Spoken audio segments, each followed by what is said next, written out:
السلام عليكم ورحمة الله وبركاته. نحمده ونصلي على رسوله الكريم. أما بعد فأعوذ بالله من الشيطان الرجيم. بسم الله الرحمن الرحيم. إن الذين آمنوا وعملوا الصالحات كانت لهم جنات الفردوس نزلا.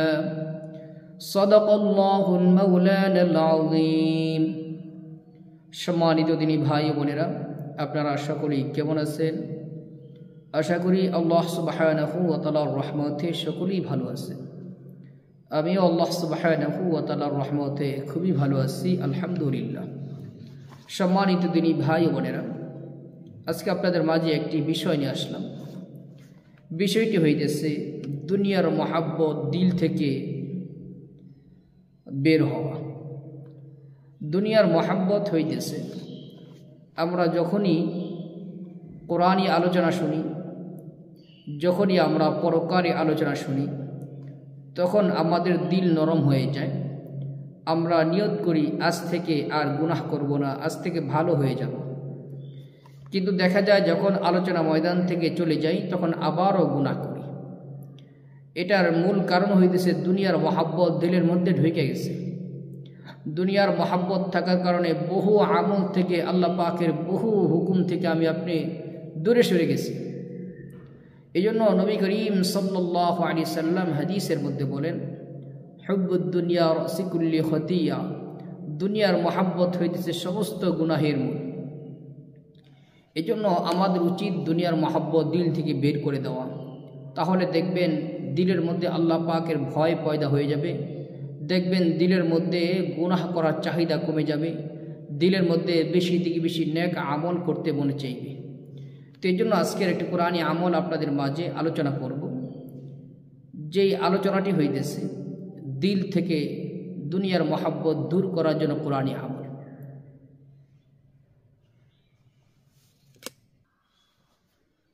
দিল থেকে দুনিয়ার মহাব্বত বাহির করার জন্য কোরআনী একটি আমল করতে পারি আমরা। আমলটি হইতেছে কোরআনে কারিমের মধ্যে 30 নম্বর পারায় একটি সূরা আছে, সূরাতুত তাকাসুর। সূরা শুরুতে দেখবেন ছোট্ট একটা সূরা, বড় সূরা না কিন্তু। সূরা শুরুতে আছে দেখবেন, আলহাকুমুত তাকাসুর হাত্তা যুরতুমুল মাকাবির। যে ব্যক্তি প্রতিদিন 3 বার, সকালে 3 বার, বিকালে, সকাল সন্ধ্যা 3 বার করে সূরাতুত তাকাসুর পাঠ করবে, আল্লাহ তাআলা তার দিল থেকে দুনিয়ার মহাব্বত দূর করে দিবে। এই আমলটি এসেছে ওয়াইফুস সালিহিন নামে একটি কিতাব আছে। ওয়াইফুস সালিহিন কিতাবের 85 নম্বর পৃষ্ঠায়। এরপরে এই আমলটি আমলিয়াতে আকাবির কিতাবে আসছে। আমলিয়াতে আকাবির কিতাবে 24 নম্বর পৃষ্ঠার ভিতরে এই আমলটি আসছে। সূরাতুত তাকাসুরের আমল যারা পারি আলহামদুলিল্লাহ অবশ্যই সকালে 3 বার এবং সন্ধ্যায় 3 বার পাঠ করব। যারা পারি না অবশ্যই আমরা এই সূরাতুত তাকাসুর, এই সূরাটি আমরা শিখে নিব। তাহলে কি হবে, আমাদের দিল থেকে দুনিয়ার মহাব্বত বের হয়ে যাবে। আল্লাহ পাকের নাফরমানি থেকে আমি আপনি বাঁচতে পারবো, গুনাহ থেকে বাঁচতে পারবো। গুনাহ থেকে বাঁচতে পারলে লাভ হবে কি? কোরআনে কারিমের মধ্যে আল্লাহ তাআলা বলেন, ইন্নাল্লাযীনা আমানু ওয়া আমিলুস সালিহাত কানাত লাহুম জান্নাতুল ফিরদাউসি নুজুলা। আল্লাহ তাআলা আয়াতে কারিমার মধ্যে বলেন, নিশ্চয় যারা ঈমান আনছে এবং ওয়া আমিলুস সালিহাতি, নেক আমল করছে, আমলে সালেহ করছে, তারা কি হবে? তাদেরকে আল্লাহ তাআলা জান্নাতের সর্বোচ্চ স্থান জান্নাতুল ফিরদাউস আল্লাহ তাআলা তাদেরকে দান করবে। তাহলে আমাদের দিল থেকে যদি দুনিয়ার মহাব্বত বের হয়ে যায়, গুনাহ থেকে বাঁচতে পারবো, বেশি বেশি নেক আমল করতে পারবো, আর বিনিময়ে পরকালে সর্বোচ্চ জান্নাত জান্নাতুল ফিরদাউসের অধিকারী আমি আপনি হয়ে যাব। আল্লাহ তাআলা আমাদের সকলকে আমল করার তৌফিক দান করুন, আমিন।